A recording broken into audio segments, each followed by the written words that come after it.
শুভেচ্ছা নেবেন।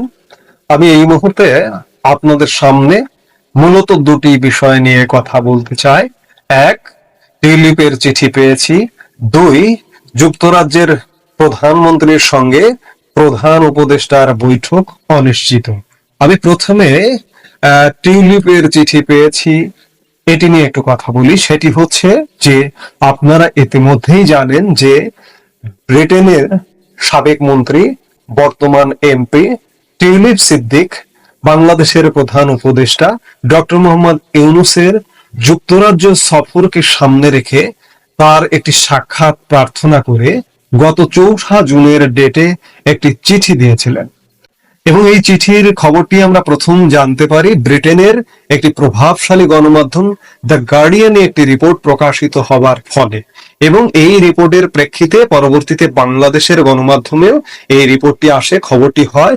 এবং এই খবর হবার পরে বাংলাদেশের প্রধান উপদেষ্টার প্রেস সচিব শফিকুল আলমকে বাংলাদেশের গণমাধ্যম কর্মীরা জিজ্ঞেস করেছিলেন যে আপনারা কি এ ধরনের কোনো চিঠি পেয়েছেন কিনা। কিন্তু তাৎক্ষণিক শফিকুল আলম জবাব দিয়েছিলেন যে আমরা এ ধরনের কোনো চিঠি পাইনি। কিন্তু গতকালকে ব্রিটেন সফররত প্রধান উপদেষ্টা টিম, সেই টিমের সদস্য হিসেবে শফিকুল আলমও ব্রিটেনে সফর করছেন এই মুহূর্তে। গতকালকে ব্রিটেনে বাংলাদেশের হাই কমিশনে এক সাংবাদিক সম্মেলন করেন তারা। সেই সম্মেলনে সাংবাদিকরা জিজ্ঞেস করেন যে আপনারা কি চিঠিটা পেয়েছেন কিনা, আবারও জিজ্ঞেস করেন। তখন প্রেস সচিব শফিকুল আলম বলেন টিউলিপের চিঠি পেয়েছি। টিউলিপের চিঠি কি আপনারা দেশে থাকতে পাননি, কিংবা ব্রিটেনে গিয়ে স্বীকার করছেন যে চিঠিটি পেয়েছেন? যেটি হোক, অস্বীকার করছেন, আবার স্বীকার করছেন, এটি বাংলাদেশের জন্য ভালো কিছু বয়ে আনছে না। শফিকুল আলম কিংবা প্রধান উপদেষ্টা আপনাদের ব্যক্তিগত বিষয় নয়, এই বিষয়গুলো আসলে রাষ্ট্রীয়ভাবে জড়িত।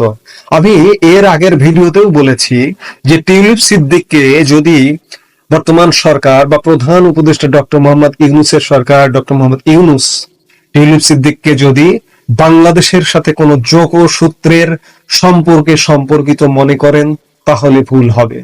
হ্যাঁ, টিউলিপ সিদ্দিকের শেকড় হয়তো বাংলাদেশে, তার নানা বাংলাদেশের জাতির পিতা বঙ্গবন্ধু শেখ মুজিবুর রহমান, তার খালা প্রধানমন্ত্রী শেখ হাসিনা, তার মা শেখ রেহানা হতে পারে, কিন্তু টিউলিপ সিদ্দিকের জন্ম বাংলাদেশে নয়, টিউলিপ সিদ্দিকের বেড়ে ওঠা বাংলাদেশে নয়, টিউলিপ সিদ্দিকের ক্যারিয়ার বাংলাদেশে নয়।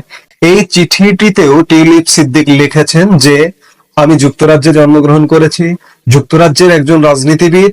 সেই বিচারে টিউলিপ সিদ্দিককে যুক্তরাজ্যের একজন নাগরিক, একজন রাজনীতিবিদ হিসেবে কাউন্ট করাটি যথাযথ ছিল।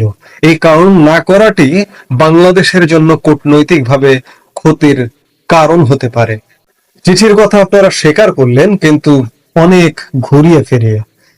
এখন আসুন যে গতকালকের সাংবাদিক সম্মেলনে ব্রিটিশ প্রধানমন্ত্রী স্যার কিয়ার স্টারমারের সাথে বাংলাদেশের প্রধান উপদেষ্টার বৈঠকের একটা অনিশ্চয়তার খবর জানা গেছে। প্রধান উপদেষ্টার প্রেস সচিব শফিকুল আলম বলেছেন যুক্তরাজ্যের প্রধানমন্ত্রী স্যার কিয়ার স্টারমার বর্তমানে কানাডা সফরে আছেন, এই জন্য প্রধান উপদেষ্টা ডক্টর মোহাম্মদ ইউনূসের সঙ্গে বৈঠকের কোনো সূচি এখনো ঠিক হয়নি। আমার প্রশ্ন যে যুক্তরাজ্য একটা পৃথিবীর প্রভাবশালী কয়েকটি দেশের মধ্যে একটি দেশ।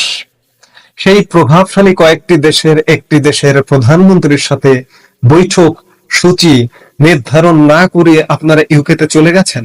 বাংলাদেশ থেকে এটি নির্ধারণ করেননি, অথচ বাংলাদেশে অবস্থানকালে আপনারা বলেছেন যে যুক্তরাজ্যের প্রধানমন্ত্রীর সাথে বৈঠক হবার সম্ভাবনা আছে।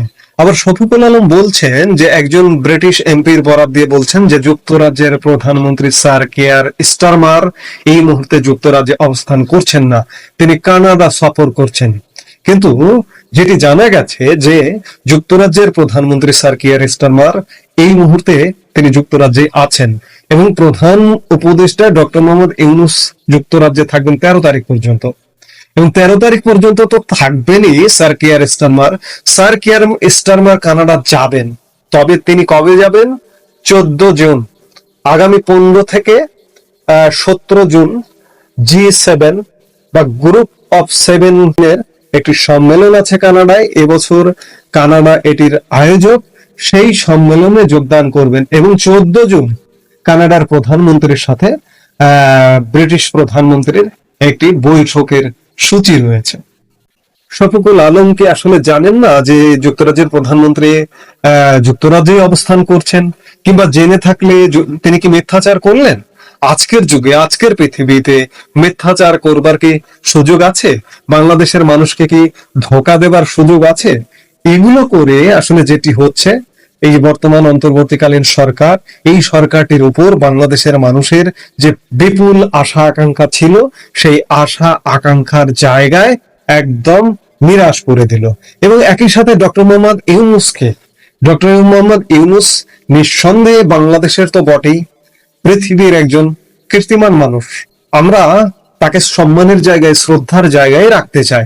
বাংলাদেশের সর্বোচ্চ বেসামরিক সম্মাননা স্বাধীনতা পুরস্কার তো পেয়েছেন সেই বহু আগে, 1987 সালে সেই সময় বাংলাদেশের সর্বোচ্চ পুরস্কার পেয়েছেন। শুধু বাংলাদেশ নয়, পৃথিবীর সর্বোচ্চ পুরস্কার, নোবেল পুরস্কার পেয়েছেন। নোবেল পুরস্কার কজন পায়? বাংলাদেশের একমাত্র বাংলাদেশী ডক্টর মোহাম্মদ ইউনূস। আগামী কত বছর পর কোনো বাঙালি নোবেল পুরস্কার পাবে সেই নিশ্চয়তাও নেই। সেই জায়গায় ডক্টর মোহাম্মদ ইউনূস কিন্তু আমাদের একটি সম্মানের জায়গায় আছেন বা ছিলেন। কিন্তু এই যে নানা রকম, বিশেষ করে ডক্টর মোহাম্মদ ইউনূস রাষ্ট্র ক্ষমতায় এসে যে অসম্মানের কর্মকাণ্ডগুলো করছেন, বিগত 10 মাসে বাংলাদেশকে কেমন শাসন দিয়েছেন সেটি বাংলাদেশের মানুষ বুঝতে পারছে। এবং ডক্টর মোহাম্মদ ইউনূস নানা কর্মকাণ্ডের কারণে হালকা হয়ে যাচ্ছেন। এই যে যুক্তরাজ্য সফরটিকে কেন্দ্র করেও এটি ডক্টর মোহাম্মদ ইউনূসের আসলে একটা ব্যক্তিগত সফর, রাষ্ট্রীয় কোষাগারের টাকায় ব্যক্তিগত সফরটাকে রাষ্ট্রীয় সফর বলা হচ্ছে, দ্বিপাক্ষিক সফর বলা হচ্ছে। গতকালকে ডক্টর মোহাম্মদ ইউনূস যুক্তরাজ্যে পৌঁছানো পর্যন্ত, আজকে পর্যন্ত আমরা এটিকে কোনোভাবে দ্বিপাক্ষিক সফরের কাঠামোতে ফেলতে পারছি না। আসলে যা নয় তা বলে, বা আমি যেটি নয় সেটি বলে আসলে হালকা হয়ে যায়। এটি ডক্টর মোহাম্মদ ইউনূসের বোঝা উচিত। ডক্টর মোহাম্মদ ইউনূসের সাথে যারা কাজ করেন, কিংবা ডক্টর মোহাম্মদ ইউনূসের প্রেস সচিব শফিকুল আলমও নানাভাবে ডক্টর মোহাম্মদ ইউনূসকে হালকা করছেন। কেন? আমরা সবাই তো বাংলাদেশের মানুষ, বাংলাদেশের নাগরিক। আমরা চাই যে বাংলাদেশটা গৌরবের সাথে মাথা উঁচু করে দাঁড়াক, কিন্তু আমাদের মাথা প্রতিনিয়ত হেট করা হচ্ছে কেন? এগুলো আসলে নজিরবিহীন। বাংলাদেশে আমরা এরকমটা কখনো দেখিনি। আজকে যা দেখছি, আজকে বাংলাদেশের মানুষকে বলবো যে আপনারা আপনাদের বিবেক দিয়ে, আপনাদের বিচার দিয়ে বিচার করুন যে ডক্টর মোহাম্মদ ইউনূস নোবেল বিজয়ী, বাংলাদেশের সর্বোচ্চ পুরস্কার বিজয়ী, পৃথিবীর সর্বোচ্চ পুরস্কার বিজয়ী সেই ডক্টর মোহাম্মদ ইউনূস আমাদের সাথে কি লীলা খেলা খেলছে। আমি বিশেষভাবে মন্তব্য করতে চাই না। ডক্টর মোহাম্মদ ইউনূস সম্মানীয় মানুষ। সেই সম্মানীয় মানুষ নিজেই যখন নিজের সম্মান হানি করছেন, তখন আর কিছু বলার থাকে না। এই মুহূর্তে এ পর্যন্তই। সবাই ভালো থাকুন, সুস্থ থাকুন। আমাদের ভিডিওগুলো নিয়মিত পেতে সাবস্ক্রাইব করুন Sajjad Kadir and the legends YouTube channel এবং লাইক, কমেন্ট, শেয়ার করে সাথে থাকুন।